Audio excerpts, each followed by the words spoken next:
Hello guys and welcome back to my channel. Today I want to cover the DPS Spearbreaker in War vs World. This class can unleash a decent amount of damage, a decent amount of burst and sustained damage, and most importantly a lot of strips, comparable almost to the Scourge if played properly and with the right build and the right sigils. If you want to be the top DPS class in your squad, this class then is not for you, because this class can deal a decent amount of damage, but the damage is not superior to, for example, Dragon Hunters or Holosmiths. Let's get a look at the traits. So we run Discipline, Strength and Spellbreaker. On the Discipline trait line we have Warrior Sprint for additional damage. Then we also have, of course, this minor trait, which is huge for this class, so we can swap faster than other classes, 5 seconds cooldown on our weapon swap. Then we have this trait, Destruction of the Empowered, which is super strong, as you can read, 3% damage per boon on the target, and in War vs World every target has like at least 5 boons, so it's a big damage boost. Then we have this trait here, Gain quickness and recharge your burst skills when you strike a foe that is below the health threshold. Gain increased outgoing healing. Okay, we don't need the healing, but the good part is recharging our burst skill whenever we hit an enemy which is below 50% HP with a 12 seconds internal cooldown. I know this trait here looks strong, maybe even stronger than the one I use, which is Heightened Focus, but Burst Mastery just basically gives us 7% damage increase on our F1s, which is good because our F1s are a good part of our damage on this build, and also we will get some adrenaline back whenever we use our burst skills, which is 33%, which is a lot. But with this trait I think is worth to play, because on the Spellbreaker we have 2 burst skills, and most importantly the F2, which is another burst skill of course, will recharge the cooldown of the F1 if we manage to hit an enemy with the F2. Because of this trait here, you see full counter refreshes all bursts on hit.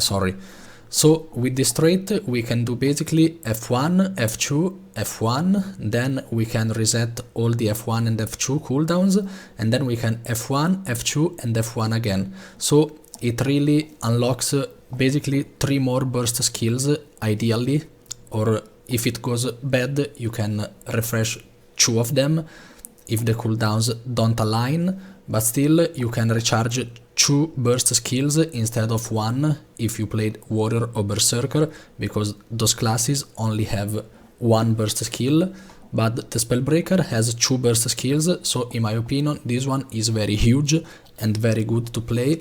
Also the F2 is a CC, gives us stability, and evasion is unblockable, it will strip enemies because it is a CC, and then with this trait we can also strip our enemies around our target. So in my opinion Heightened Focus is really underestimated, And then we run Strength. This one is an unblockable damage when we dodge onto the enemies. We have Peak Performance, 3% damage increase, the other 2 traits are kinda useless. You can use this one for an additional stack of stability maybe when you use your skill 3 or 5 on the Greatsword, but I think this one for damage increase is better. And then we have Great Fortitude. We gain a lot of vitality and ferocity based on our power, and we have a lot of power, so we get a lot of vitality and a lot of ferocity. Just keep an eye on the HP if I remove this trait, like 2,500 HP lost if we swap out this trait, so just run it. If you are not sure about it, go for Forceful Greatsword, this one is useless. And then we have this minor trait, which is very good for the critical chance increase, most importantly. And then we have Berserker's Power, gain increased strike damage when you use a burst skill. This damage increase is based on your adrenaline, so on the Spellbreaker maximum we can spend 2 bars of adrenaline per burst skill, but we have a lot of burst skills and I will show you in the clips later. So we will be at 4 stacks all the time, so basically it's 21% damage increase. On the Spellbreaker we have Pure Strike, increased critical damage, and also the damage is doubled against boonless foes. it's really hard to have boonless foes in War vs World, and if they have no boons, it means the fight is already over, you will win it, but still it's a 7% critical damage increase for free. Then we have this trait here. Your CCs will remove boons from enemies if they have no stability and if you manage to disrupt them. And then we have loss aversion. Removing boons from a foe deals damage and gives you adrenaline. This is a very important trait on the Spearbreaker because we will get a lot of adrenaline with this trait, because we will remove a lot of boons with our skills and our CCs, and also we will run Sigil of Nullification, I will show you later in the gear section.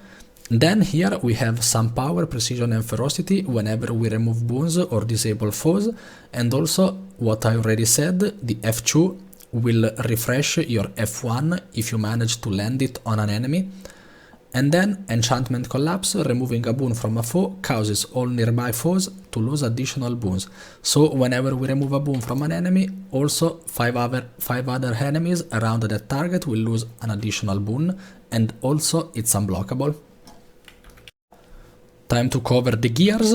Everything is on Marauder, we need a lot of precision to reach the critical chance cap, and also we don't reach it with full Marauder, so you can, if you want, throw in some precise War vs World infusion for additional precision and reach the critical chance, but it's not a big deal even if you don't. The rune is Rune of the Dragon Hunter.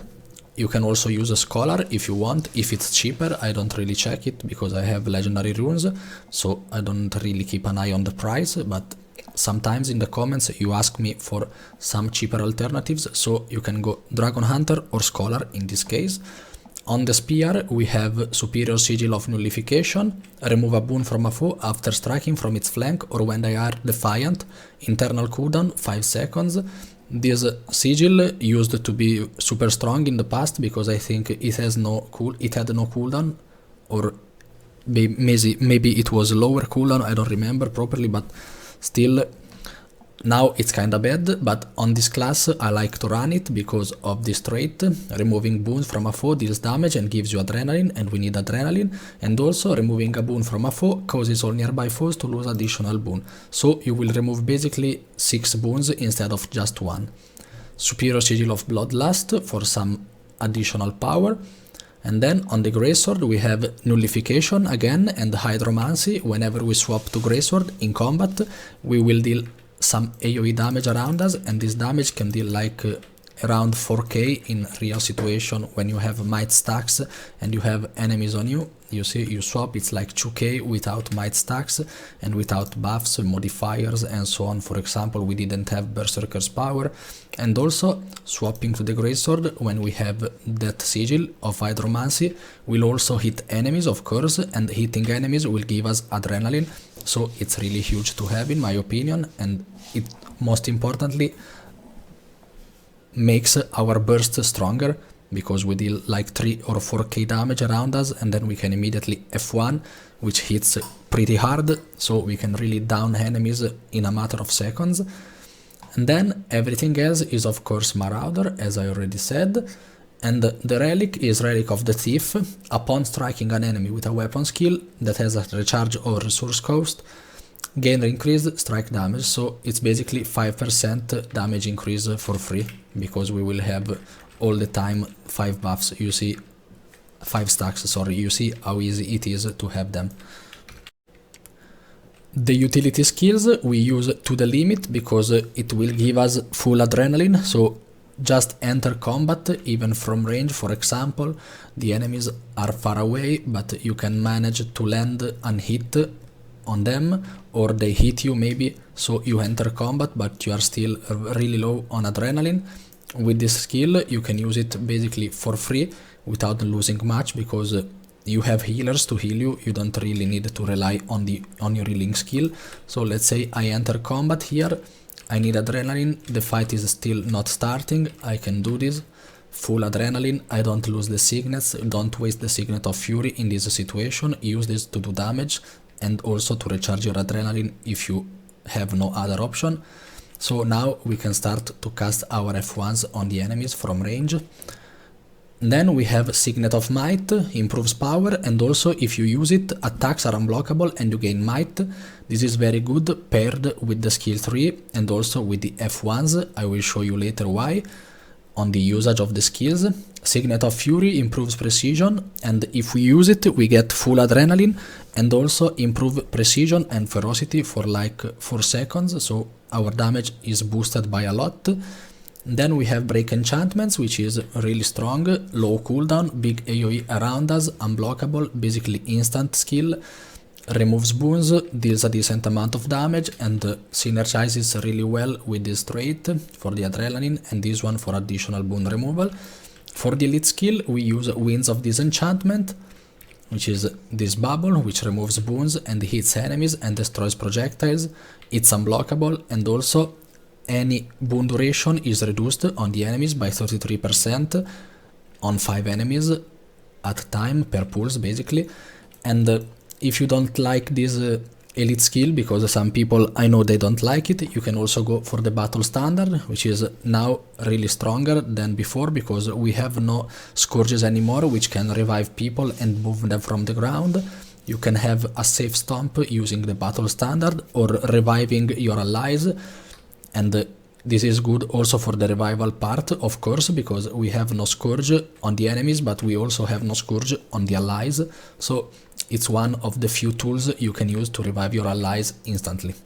In my opinion, Winds of Disenchantment is better because this build is made for aggression, for assaulting your enemies, so you should be going for this one. Okay, so the fight should start almost all the time when you are on your spear because it's your ranged option. Your auto attack is pretty decent, but it is a projectile, so it's very hard to hit enemies with it, especially from range. They have so many shields and so many projectile distraction that probably you will not hit them. Then we have the skill 2. You throw this spear on the air and it will land, dealing damage, and after a second it will deal additional damage, and additional damage to enemies closer to the center of this skill. You see there is an inner radius which deals additional damage. Then we have the skill 3, which is a really strong damage skill. The damage is higher than the epicenter and the initial strike damage of the skill 2, but still this one is a projectile, but it also inflicts immobilize and daze, so it's really important to hit it, and also it's a piercing skill. So in my opinion you should use your Signet of Might with this skill 3, so you are sure you will land it, because if a skill is unblockable it means that it cannot be reflected too. So with this you can bypass any shield and any projectile reduction from enemies. You do this and then land this skill and you are sure you will hit enemies, and it hits kinda hard and also pierces, dazes and immobilize, so it's a very good skill. I will cover the skill 4 later. The skill 5 is basically a CC in front of you and you will dodge back, and this is it. The damage is 0, so it's just good to have an additional evasion and an additional CC during the fight, but if you have nothing else left you can use this, otherwise you are locking yourself in place and I wouldn't recommend doing it. So we get to the skill 4, which is our main damage dealer on the spear.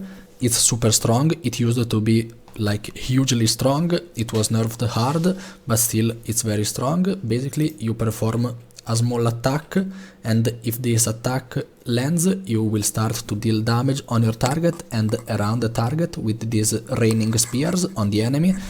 And so the hardest part which was nerfed on this class, on this spear skill, sorry, is that now you have this short delay with the first initial strike, and also if that strike is blocked or you are blind when you use it, or if the enemy evades, the whole skill gets cancelled, so the cooldown goes full cooldown and you deal no damage. So be careful on using it. Maybe use it on downies, or maybe on people you know they have no dodges, like you double dodge onto the enemies double dodge onto you, they should have no dodges left and you can do this. The F1 on the spear used to be an evasion, now it doesn't evade anymore, but still it's really strong, decent damage dealer. You can use the Signet of Might with it because it deals a good amount of damage. It's not a projectile, so don't fear the Wall of Reflection or the Warrior Bubble or the domes from the Engineers. This will hit all the time, it's not reflectable. Then we have the Greysword. The skill 3 is your most important skill from 1 to 5, because the others are just kinda bad. The skill 4 is a projectile. The skill 5 is single target. The skill 2 locks you in place but deals a lot of damage. I will show you in the clip if I have something about it. The most important skill on your Greysword is the F1, which I recommend using it immediately when you swap to Greysword. So you should swap to the Greysword when you are full melee on the enemies, so you will manage to land the hit from the Hydromancy Sigil, and then immediately F1, and then immediately F2. The enemies will hit you, your F2 will hit them, you will reset your F1 and you can land it again, and if you are lucky you can recharge all the burst skills with the heightened focus, and then you can F1 and F2 again, and then F1 again. So you can really do like 20k damage, if not more, in like 5 seconds around you. And if you are lucky enough and if you are good enough and fast enough with your fingers, I think you can down at least 5 enemies, at least. This was a decent clip for a fight, from a fight back then, some days ago. So let's get into it. Here we can really see the strength of heightened focus. So let's get into it. I'm in a ranged situation. I immediately pop my signets because I want to hit my F1 with maximum damage. F1, and then I should cast, okay, the skill 4. You see this guy is almost dead, and probably he has no dodges if he is a solo, so skill 4 on them, and I managed to land the first strike, and the damage around him starts popping. At this point I have my F1 ready again. F1, immediately break enchantment to build a lot of adrenaline. Okay, swap immediately to Greysword and immediately F1 around me, and then I cast my bubble doing damage and removing boons from enemies. At this point stay a bit behind the commander and you can engage with the skill 3, which deals damage and also gives you evasion. Okay, I didn't use it. My bad. Okay, F1 with the Greysword, we are in a melee situation, don't swap to the spear because also your skill 4 has like 20 seconds cooldown and it's not ready yet on the spear, I mean. F1, F2, the F2 lands and it will refresh my F1, then I F1 and I have my both F1 and F2 reset because I hit an enemy below 50% HP, so I have everything else ready again. Everything, also the burst skills, I mean. Okay, here I get feared. F1 I kinda wasted it out of panic, I think. Then F2 and it resets my F1 again. F1, immediately swap to spear and F1 here on the spear. My skill 4 is basically ready. In the meanwhile I can use break enchantments, and then skill 4 on these downies. You see a lot of damage on them. And then F1 on the Greysword, F2, it resets my F1, F1 again. At this point the fight is just over. Let's take a look at this fight without me stopping it every 2 seconds. Okay, we start from ranged situation, try to do some damage and remove some mages from the enemies. Skill 4 for a big damage dealing from ranged. Then we have the bubble for the boon stripping. And then Greysword for melee, F1, F2, F1 again. I have my signet ready, I used it for the F1, recharging my adrenaline. Break enchantments is really important. We have the unblockable signet. You see I am like 10th in damage, 8th, 9th in damage, 10th in damage, and also 2nd in strips. So also I am not really far behind on damage, like as you can see here I am like 100 and a half and 50, like 15k, and the top damage is like double me, but it's a holosmith, it's okay, they just do damage. So I am really close to the dragon hunters also and to the worse holosmith in this fight. I don't mean they are bad, but they did worse in this fight on the damage deal. So let's get also into another clip now. Okay, this was a stone mist fight, so they are always the most epic. Signets, F1. Let's see what happens. I cast my skill 4 on this firebrand. This was super risky because the firebrands always have ages on them and they can block the initial strike. It landed properly, thank God. Okay, bubble, F1, F2 and F1 again. Skill 3, skill 2. At this point I have nothing left. Okay, I have my F1s ready again. F1, F2, F1 again, and now time to go melee with the spear, with the aggressor, sorry. Okay, no, actually I wait for my skill 4, okay. I did properly, in my opinion it was better to wait for the skill 4. Skill 4 because it's so strong to do damage, you see how much damage. Now I can F1 on the spear, and if we go melee I use the greatsword, but we don't go melee, the fight is over because they run away. Okay guys, this was all for today's video. I hope you enjoyed it. Please leave a like and subscribe for my channel to grow. And if you enjoy my content, of course, you can show me your appreciation just by liking the video and subscribing. And I guess we can see you onto the next video. I know I am releasing videos at a slower pace than in the past, but I am testing stuff, and also I moved in with my girlfriend to live. I have less time to play, and most importantly, I tried really many classes with the spear, and I'm trying to figuring out which can work and which cannot work. I also tried Untamed and Soul Beast with the spear. I'm not really sure they work, but maybe I can put a video about it. See you on to the next video. Thanks for staying with me and have a great night. Bye bye.